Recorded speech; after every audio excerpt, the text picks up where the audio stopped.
किसान भैया बिन्नाहरों की खेती किसानी बागवानी और पशुपालन संबंधी समस्याओं और उनके समाधान पे आधारित फोन इन कार्यक्रम हेलो किसान वाणी लेके एक बेर फिर हम आपके संगे हैं। सभी जनों को हमारी राम राम पहुंच जाए। आज के एक कार्यक्रम में हमारे कृषि विशेषज्ञ पधार चुके हैं डॉक्टर आशीष त्रिपाठी जी, वरिष्ठ वैज्ञानिक, कृषि विज्ञान केंद्र क्रमांक 2 बिजोरा से, डॉक्टर अजय जायसवाल, प्रशासनिक अधिकारी प्रक्षेत्र जवाहरलाल नेहरू कृषि विश्वविद्यालय जबलपुर से, और डॉक्टर नीलेश शाह, उप संचालक पशुपालन विभाग सागर से। तो आप सभी जनों को एक कार्यक्रम में बहुत बहुत स्वागत है। और किसान भैया बिन्नाहरों के फोन भी आवो शुरू हो गए हैं, तो देखा थे पहले फोन पे को हैं।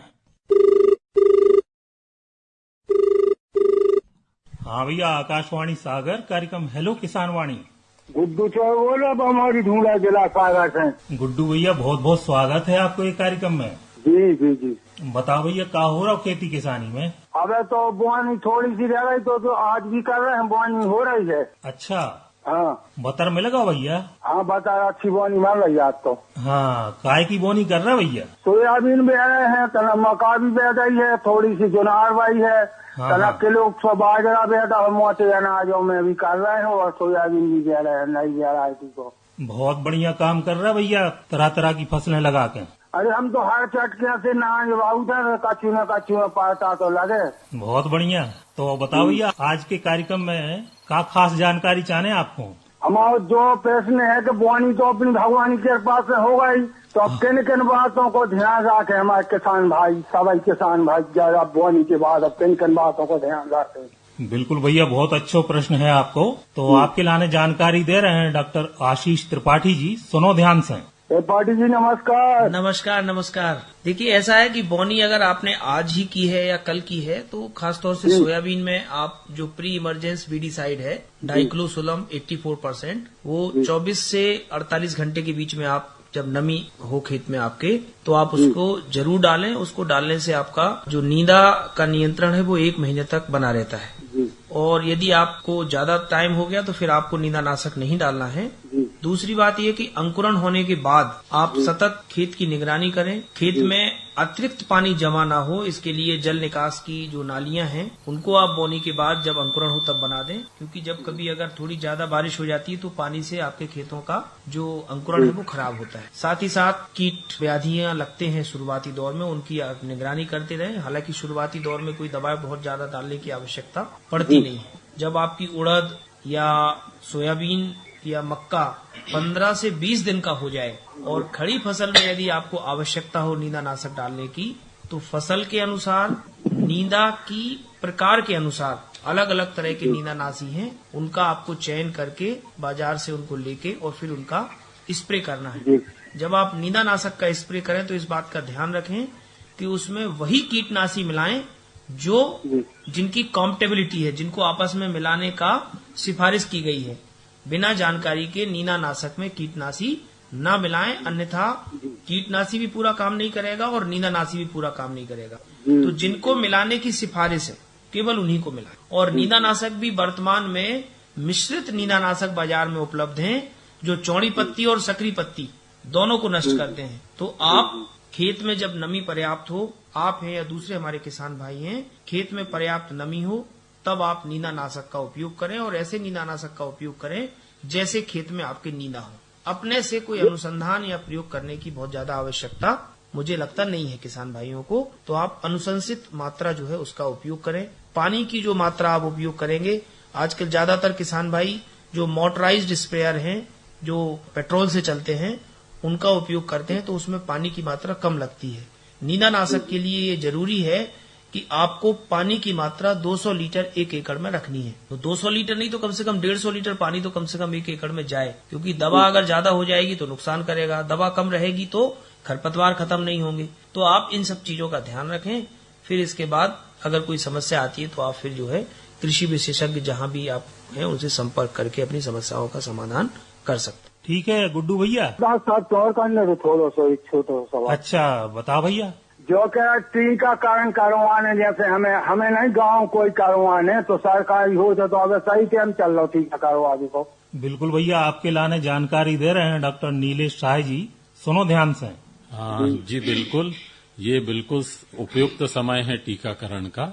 वैसे तो कोशिश ये करनी चाहिए कि 15 जून के आसपास हम जो घटरूंदा बीमारी होती है जिसको हम एचएस भी बोलते हैं और एक चुरका बीमारी होती है जिसे ब्लैक क्वार्टर बोलते हैं, इनका टीकाकरण 15 जून के आसपास पूरा हो जाना चाहिए। लेकिन अभी तक आपने टीके नहीं लगवाए हैं तो ये बिल्कुल उपयुक्त समय है। आप अपनी निकटस्थ पशु चिकित्सा संस्था से संपर्क करके टीका लगवा सकते हैं। ठीक है गुड्डू भैया, धन्यवाद डॉक्टर और त्रिपाठी जी को इतनी महत्वपूर्ण जानकारी को। आपको भी बहुत बहुत धन्यवाद भैया, आपने ये कार्यक्रम में फोन लगाओ। तो डॉक्टर साहब अगलो फोन आए के पहले अब जैसी कि अपन देख रहे हैं कि बरसात को मौसम शुरू हो गया है, तो ये मौसम में पशुपालक भैया बिन्नारों के लाने कौन कौन सी सावधानियां राखो चाहिए जिससे उनके पशु बीमार न पड़े और उनको दुग्ध उत्पादन भी अच्छो बनो रहे। जैसा कि मैंने बताया कि एक तो हमें टीकाकरण कराना है जी, और टीकाकरण में भी कई विकल्प रहते हैं। शासकीय स्तर पर एचएस बीमारी हो गई या बीक्यू बीमारी हो गई, इनका टीका पृथक पृथक लगता है जी। इसके अलावा अगर कोई बाजार से खरीद के लगवाना चाहता है तो 3 बीमारियों के भी टीके एक साथ आते हैं जिससे कि तीनों बीमारियां कवर हो जाती हैं, जिसके अंतर्गत एचएस बीमारी है, बीक्यू है और एफएमडी है, तो इनका संयुक्त टीका भी आता है जी। एक बात तो ये हो गई। दूसरी महत्वपूर्ण बात कि बारिश के मौसम में अपने सभी पशुओं को कृमिनाशक दवाइयां दें जी, क्योंकि बारिश में कृमि का प्रकोप बढ़ जाता है जी। तो कृमिनाशक दवाइयां कई प्रकार की आती हैं, तो उसमें सबसे अच्छा तरीका तो यही है कि आप डॉक्टर की परामर्श से ही लें। बाकी मैं कुछ अपने स्तर पे बता देता हूं कि पेट के कीड़ों के लिए एल्बेंडाजॉल है, फेनबेंडाजॉल दवाइयां रहती हैं। इसके अलावा हमें ये भी प्रयास करना चाहिए कि जो पेट के अंदर के कीड़े हैं उसके साथ साथ जो बाहरी कीड़े हैं या बाह्य परजीवी हैं जैसे कि मच्छर हो गए, मक्खी हो गई, किल्ली हो गई, इनसे भी बचाव बहुत जरूरी है क्योंकि ये पशुओं का खून चूसते हैं और खून चूसने के कारण पशु कमजोर होता है, उनका उत्पादन कम हो जाता है और कई बीमारियां भी ये इंसेक्ट या इन कीड़ों के काटने से होती है। जैसे कि अभी 2-3 साल से एक महत्वपूर्ण बीमारी चल रही है लंपी बीमारी। तो लंपी बीमारी ये मतलब ये बाह्य परजीवियों के काटने से फैलती है, इसीलिए बाह्य परजीवी का भी नियंत्रण करना बहुत आवश्यक है जी। तो इसके लिए भी क्या है कि कुछ स्प्रे आते हैं, कुछ दवाइयां इंसेक्टिसाइड लगाने को आती हैं और कुछ मेडिसिन्स भी आती हैं। जैसे कि एक दवाई है आइवरमेक्टिन। अगर आइवरमेक्टिन दवाई हम पशु को देंगे तो इसमें बाह्य परजीवी भी सारे खत्म हो जाते हैं और अंतः परजीवी भी खत्म हो जाते हैं। तो समय समय पर 3 से 4 महीने के गैप पर हम आइवरमेक्टिन दे सकते हैं जिससे कि हम परजीवी का नियंत्रण कर सकें। साथ ही पशुओं के शेड की साफ सफाई रखना भी आवश्यक है कि वहां पर पानी का भराव ना हो, मच्छर ना हो, वहां पर वेंटिलेशन अच्छा रहे, बारिश का पानी अंदर ना आए। आपके शेड वगैरह जो हैं उनकी रिपेयरिंग टाइम से करा लें ताकि वहां से पानी नीचे ना आए और हमारे शेड में साफ सफाई बनी रहे। जी जी, बहुत उम्दा जानकारी आपने दी। और भैया बिन्नारो अब सुनाते हैं जो लोकगीत। ऐसी ठंडी पड़े रे फुआर, ऐसी ठंडी पड़े रे फुआर, सावन आयो रे, ओ सावन आयो रे, के सावन आयो रे, ओ सावन आयो रे।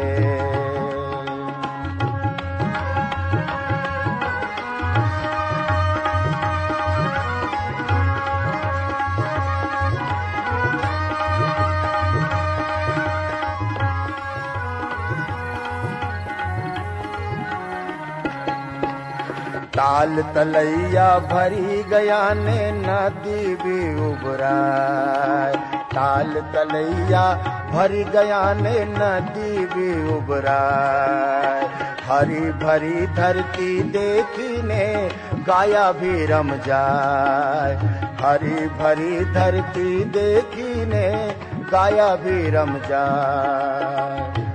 देखो धरती रही मुस्काए, सावन आयो रे, ओ सावन आयो रे, के सावन आयो रे, ओ सावन आयो रे, ओ सावण आयो रे, ओ सावण आयो रे।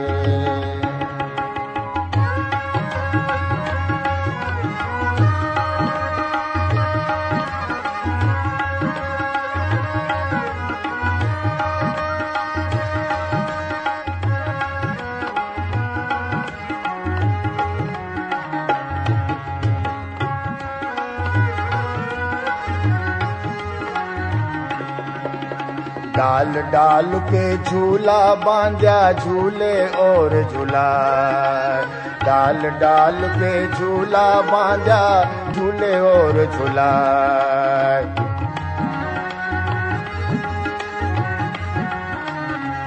सबका मन भी हिंडोला खाए, सावण आयो रे, ओ सावण आयो रे, के सावण आयो रे, ओ सावण आयो रे।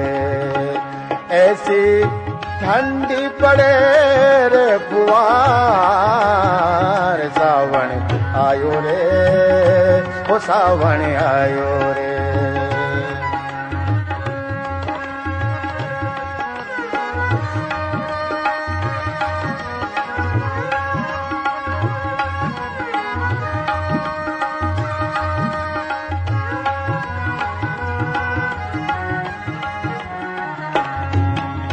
हरियाली खेता में छाई मगन हुआ किसान, हरियाली खेता में छाई मगन हुआ किसान।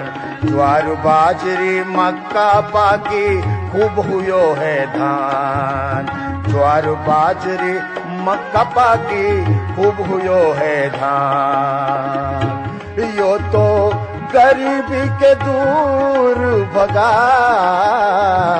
सावण आयो रे, वो सावण आयो रे, के सावण आयो रे, वो सावण आयो रे, के सावण आयो रे, वो सावण आयो रे। ऐसी ठंडी पड़े रे फुआर, सावण आयो रे, ओ सावण आयो रे, ओ सावण आयो रे, के सावण आयो रे।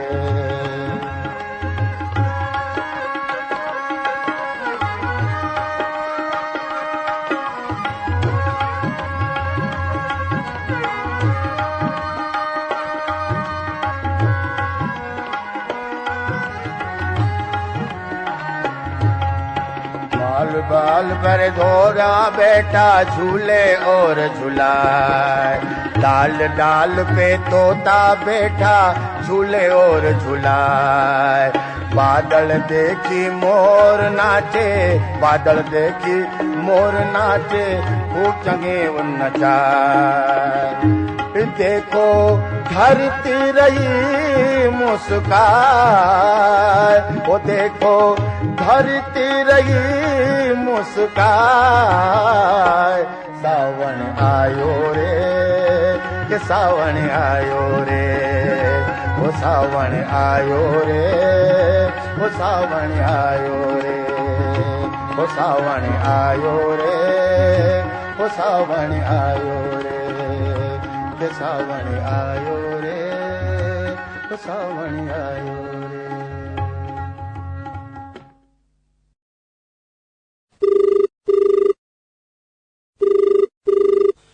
Hello hello. हाँ भैया, आकाशवाणी सागर, कार्यक्रम हेलो किसान वाणी। हेलो किसान वाणी, नमस्कार सर।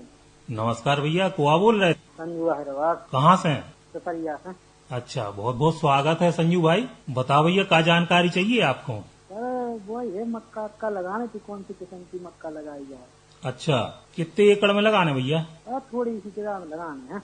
अच्छा, चलो भैया, आपके लाने जानकारी दे रहे हैं डॉक्टर अजय जायसवाल जी, जवाहरलाल नेहरू कृषि विश्वविद्यालय जबलपुर से पधारे प्रशासनिक अधिकारी प्रक्षेत्र। जी संजू जी, मक्के के लिए हमारे विश्वविद्यालय ने 2 प्रजाति है जो JM 215 है और JM 218 करके प्रजाति है, जो कि बहुत ही अच्छी वैरायटी है और ये अभी रिसेंटली ही विश्वविद्यालय ने रिलीज करी है और ये किसानों में काफी प्रचलित हुई है, जो कि देसी प्रजाति है। इस वैरायटी का रिलीज जो है JDRS छिंदवाड़ा के द्वारा किया गया है, जो कि कृषि विश्वविद्यालय के अंतर्गत ही आता है। तो अगर आपको मक्के की प्रजाति लगानी है तो JM 215 या फिर JM 218 आप नजदीकी की कृषि विज्ञान केंद्र या फिर आप बीज निगम के संस्था या फिर नेशनल सीड कारपोरेशन की संस्था पे जाके आप इसका बीज प्राप्त कर इसको लगा के अच्छा उत्पादन प्राप्त कर सकते हैं। ठीक है भैया।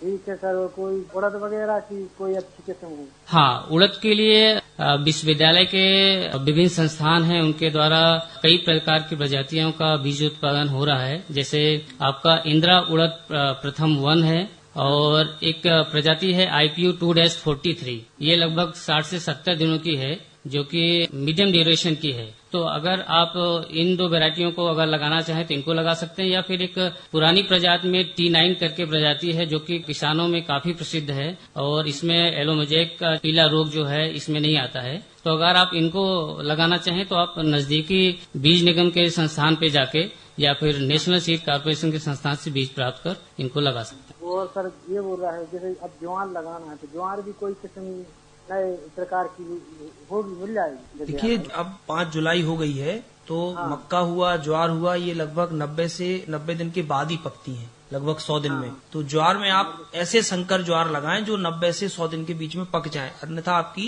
जो रबी की फसल है वो लेट हो जाएगी। अभी डॉक्टर जायसवाल जी ने आपको मक्के की प्रजातियां बताई हैं। इसके अलावा आप मक्के में संकर मक्का भी जो 90-92 दिन में पक जाता है वो लगा सकते हैं, है ना। ज्वार में संकर ज्वार आप लगाएं, वो 90 से 95 दिन में पक जाती है। तो उससे आपको अगले समय में आपको खेत जल्दी खाली हो जाएंगे और खेत खाली हो गए तो आप रबी की फसल समय पे बोएंगे। अब आपको देर वाली प्रजातियों का उपयोग नहीं करना है अगर आपने बोनी नहीं की। आपका प्रश्न बहुत अच्छा था उड़द का, तो उड़द 65 से 70 दिन में पक जाती है, तो आप उड़द की प्रजातियों का उपयोग करें। कुछ ऐसी जमीन जो ऊंची जमीन है जहां पानी नहीं ठहरता, वहां पे आप मूंग की बोनी कर सकते हैं, तिल की बोनी कर सकते हैं जहां पानी नहीं रुकता, हल्की मिट्टी है। तो आप इन वैरायटी को लगा के अपने खेतों को खाली न छोड़ें। और जो कम समय का सोयाबीन है, जैसे राज सोया 24 है, JS 2034 है, इनका भी उपयोग हमारे किसान भाई कर सकते हैं, जो लगभग 90-92 दिन में पक जाते हैं। ठीक है भैया। ठीक है तिवारी जी, नमस्कार। नमस्कार भैया, बहुत बहुत धन्यवाद, आपने ये कार्यक्रम में फोन लगाओ। और भैया बिना हरो, अब सुनाते हैं जो लोकगीत।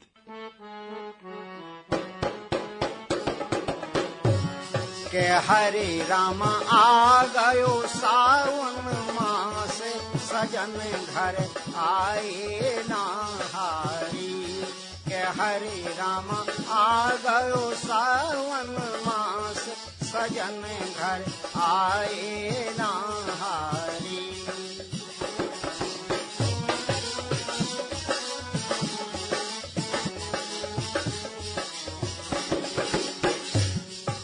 अरे प्यू प्यू रटते पपीहा चौंदे से, दादोर धुन छाई राम हो रामा। प्यू प्यू रटते पपीहा चौंदे से, दादोर धुन छाई राम हो रामा। के हरे रामा मूरे मचावे सूर, चलते उरे आरी रे हारी। के हरे रामा मूर मचावे सूर, चलते उरे आरी रे हारी।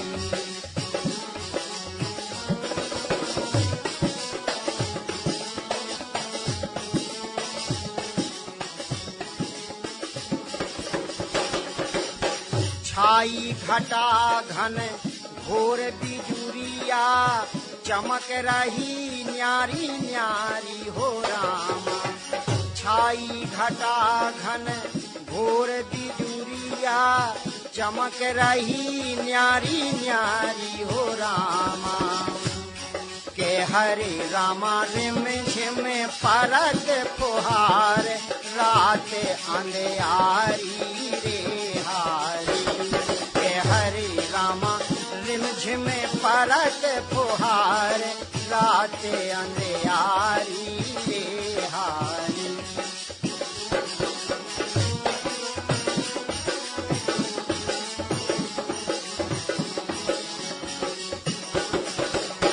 संग की सखियां झूला झूले, गाएं गीत मल्हार हो रामा।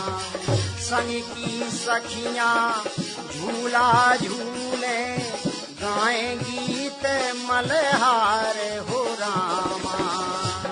के हरे रामा पिया बिन लगत बिहूनो धीरे, हारी नारे हारे। के हरे रामा पिया बिन लगत बिहूनो धीरे, हारी ना हारी।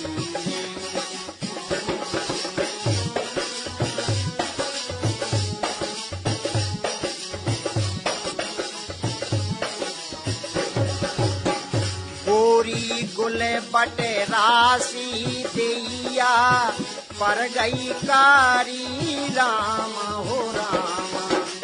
गोरी गुले बटे राशि दैया, पर गई कारी राम हो रामा। के हरि राम लौट पिया ने पाती, सकना डारी रे हारी। के हरि राम लौट पिया ने पाती, सकना डारी रे हारी। के हरि राम आ गयो सावन मास, सजन घर आए ना हारी। के हरि राम आ गयो सावन मास, सजन घर आए ना हारी। के हरि राम आ गयो सावन मास, सजन घर आए ना हारी। हेलो जी नमस्कार सर। नमस्कार भैया, आकाशवाणी सागर कार्यक्रम हेलो किसान वाणी। जी सर, मैं गोलू हरवाल बात कर रहा हूँ, ग्राम विजय जिला सागर मध्य प्रदेश से। गोलू भैया बहुत बहुत स्वागत है आपको ये कार्यक्रम में। सर मैं ये पूछना चाहता हूँ, मैं कृषि केंद्र से पेड़ ले आना चाहता हूँ सर जी, कटहल के, अमरूद के, आंवले के। तो सर कितने कैसे गड्ढे खोदना चाहिए पूछना चाहता हूँ सर डॉक्टर साहब से। अच्छा हाँ जी। चलो भैया, आपके लाने जानकारी दे रहे हैं डॉक्टर त्रिपाठी जी, सुनो ध्यान से। देखिए, पौधरोपण करने के लिए जो गड्ढे के खोदने का काम है, ये आपका काम होना चाहिए अप्रैल के महीने में या मई के महीने में। अब तो लगाने का समय आ गया, लेकिन अभी भी अगर आपको खेतों में, मेड़ों पे अच्छी जगह में पेड़ पौधे लगाने हैं, तो आप कम से कम 2 से 2.5 फीट का गड्ढा खोद के, और उस गड्ढे में गोबर की अच्छी जो पकी हुई खाद है वो 1 किलोग्राम सिंगल सुपर फास्फेट, आधा किलोग्राम नीम की खली, इसको मिला के और मिट्टी में मिक्स करके गड्ढे को भर दें। और अब जो नया दौर बारिश का आएगा 2-4 दिन बाद, उस दौरान आप पौधरोपण करें। 2 से 2.5 फीट का गड्ढा इसलिए जरूरी है कि जब आप पौधा लगाएंगे तो अगले 2-3 महीने तक बारिश में उसकी जड़ें अच्छे से स्थापित हो जाएंगी जी, है ना। और जहाँ पे आप ये पौधे लगा रहे हैं वहाँ पे प्रति गड्ढे 50 ग्राम ट्राइकोडर्मा विरिडी आप जरूर मिलाएं, क्योंकि बरसात में बीमारियों की समस्या आती है। क्योंकि अगर गड्ढा आपने अप्रैल में खोदा होता तो मिट्टी आपकी निर्जीवीकृत हो गई होती। अब मिट्टी गीली है तो उसको निर्जीवीकृत नहीं किया जा सकता, तो आप वहाँ पे ट्राइकोडर्मा विरिडी को गोबर की खाद में मिला के 50 ग्राम को 2-3 किलो गोबर की खाद में मिला के और मिट्टी में मिला के भर दें। आप जहाँ भी पेड़ पौधा लगाएं, इस बात का ध्यान रखें कि उस गड्ढे में पानी नहीं भरना चाहिए। जो आप पौधा लेके आए उसको जमीन से इस तल में लगाएं कि जो जहाँ उसमें मिट्टी लगी होगी पॉलिथीन के पैकेट में, उस लेवल पे ही वो जमीन में रहे। अगर वहाँ पानी रुक जाएगा तो पौधा सूख जाएगा। तो इन बातों का आपको विशेष ध्यान रखना है। जी सर, इतनी अच्छी जानकारी दी, बहुत बहुत धन्यवाद आपके लिए सर। चलो भैया, बहुत बहुत धन्यवाद आपको भी, आपने ये कार्यक्रम में फोन लगाओ। हेलो नमस्कार भैया। नमस्कार भैया, आकाशवाणी सागर कार्यक्रम हेलो किसान वाणी। हम सुनील राय बोल रहे थे, ग्राम बहेरिया साहनी से। बहुत बहुत स्वागत है भैया सुनील भैया। हम क्या पूछ रहे थे कि डाइक्लोसोलम को उपयोग अगर बोनी के बाद एक झाड़ो पानी को गिर जाए तो उपयोग करा जा सकता कि नहीं? चलो, बहुत अच्छा प्रश्न है भैया, आपके लाने जानकारी दे रहे हैं डॉक्टर आशीष त्रिपाठी जी, सुनो ध्यान। नमस्कार सर। जी नमस्कार। डाइक्लोसोलम सोयाबीन के लिए अनुशंसित शाकनाशी है, कचरा ना हो गए इसके लिए। जी जी। तो आपने बोनी करने के बाद 72 घंटे के बीच में आपको इसको उपयोग कर देना है। मैं ये पूछ रहा था सर, अगर एक पानी गिर जाए उसके बाद भी उपयोग किया जा सकता है? हाँ, जैसे हमने आज बोनी की जी जी, और शाम को मान लो बारिश हो गई, जी जी, तो हम दूसरे दिन कल उसमें दवाई डाल सकते हैं। जी बिल्कुल। शाकनाशी डालने से उसके और बेहतर परिणाम प्राप्त होंगे। लेकिन कई जगह से हमारे किसान भाइयों के ऐसे प्रश्न भी आ रहे हैं कि परसों बोनी की थी, कल थोड़ी सी बारिश हो गई, आज कहीं कहीं थोड़ा सा अंकुर दिखने लगा है, अब हम नींदानाशक डाल सकते हैं क्या? तो चूंकि इसका नाम ही है प्री इमरजेंस, माने उगने के पहले, अगर अंकुर दिखने लगा है तो फिर हमें नींदानाशक का उपयोग नहीं करना है। वैसे भी चाहे हम उड़द बोएं, चाहे मूंग बोएं, चाहे सोयाबीन बोएं, अंकुरण 48 घंटे से लेकर 72 घंटे के बाद ही आता है। तो अगर आपने कल बोनी की है, रात में बारिश हो गई या आज सुबह बारिश हुई, तो आपको बिल्कुल कोई समस्या नहीं है, आप बिल्कुल नींदानाशक डाल सकते हैं। लेकिन इस बात का ध्यान रखना है कि अंकुरण ना निकलने लगा। हालांकि सोयाबीन उससे सुरक्षित है, लेकिन फिर भी अंकुरण होने पे हमें इसका उपयोग नहीं करना है। ये बहुत अच्छा नई जनरेशन का एक शाकनाशी है और इसका उपयोग करने से अगले 25 से 30 दिन तक किसी भी प्रकार का नींदा हमारे खेतों में नहीं जमता है। तो 200 लीटर पानी में 12 ग्राम मात्रा को घोल के हमें इसका जमीन में स्प्रे करना है। पानी 200 लीटर से कम नहीं रहेगा सर? हाँ, 200 लीटर पानी में तो खेत गीला हो पाएगा अच्छे से। जी सर, जी धन्यवाद। ठीक है भैया, धन्यवाद बहुत बहुत, आपने ये कार्यक्रम में फोन लगाओ। और डॉक्टर त्रिपाठी जी, हम आपसे जो भी जानना चाहते हैं कि कई किसान भैया आ रहे हैं जो करते हैं कि नींदानाशक के संग कीटनाशक दवाई भी मिलाकर डाल देते हैं, तो ये बारे में आप का जानकारी देवो चाहो, का जा नुकसानदायक हो सकता है? बिल्कुल।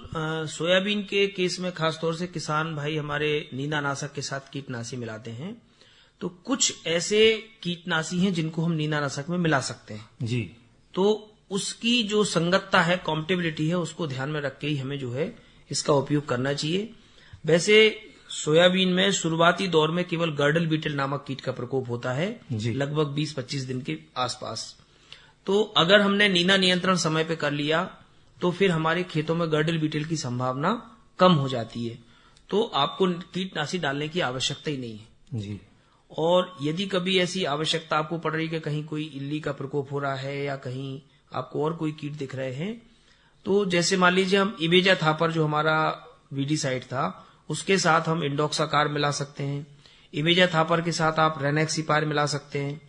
तो इमेजा थापर है, प्योर इमेजा थापर बहुत कम किसान भाई उपयोग करते हैं, पुराना टेक्निकल हो गया जी। अब तो मिश्रित वाले अच्छे अच्छे टेक्निकल आ गए हैं, तो आपको उनका उपयोग करना चाहिए। तो मेरी सलाह तो यही है कि आप एक बार पहले नींदानाशक डालें अच्छे से, और नींदानाशक के बाद 1 सप्ताह बाद फिर आप कीटनाशी का स्प्रे करें जरूरत हो तो।